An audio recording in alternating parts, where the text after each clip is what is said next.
সারাদিন train journey করার পর শরীর আর মনের মধ্যে যেন এক অদ্ভুত ভারী ক্লান্তি জমেছে। চোখের পাতায় তো এক নিমেষেই অন্ধকার নেমে আসছে, তবু আমাদেরকে যেতে হবে অনেকটা পথ। তো গাইস, ট্রেন থেকে নেমে কিছু খাওয়া হয়নি, তো চলো এখন কিছু খেয়ে নি। রাত অনেক হলো, খিদেও অনেক লেগেছে, তাই কাছে একটা রেস্টুরেন্টে সবাই একসঙ্গে রাতে ডিনারটা করতে গেলাম। আমরা অর্ডার করলাম পোলাও ভাত আর চিকেন ফ্রাই, আর এখানকার লোকেরা এই পোলাও ভাতটাকে নেইচোর বলে।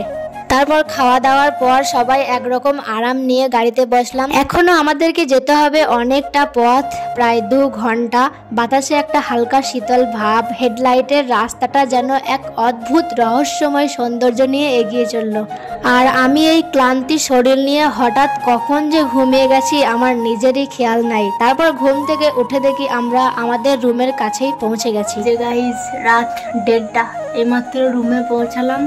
আর রুমে এসে দেখি কোনো লাইটের ব্যবস্থা করা হয় নাই, সব রুমগুলো সব অন্ধকার।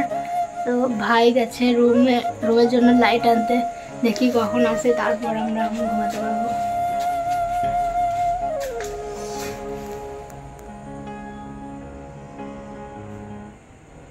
তো গাইজ, এই ভিডিওটা এই পর্যন্তই।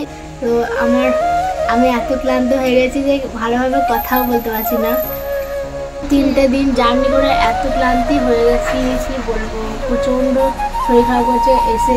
এসে থেকেই মানে 3 দিন জার্নি করে এত শরীর খারাপ করছে, কিছু আর মুখে কথা বলতেই পারছি না। চলো আজকে এই ভিডিওটা এই পর্যন্ত। আজকে রাতটুকু আমরা এখানে কাটাই, তারপর সকালে আবার তোমাদের সাথে ব্লগ শেয়ার করবো। ঠিক আছে, চলো আজকের মতো এই পর্যন্তই। দেখা হবে নেক্সট ভিডিওতে। তো তোমরা সবাই ভালো থাকো, সুস্থ থাকো। Tata and good night.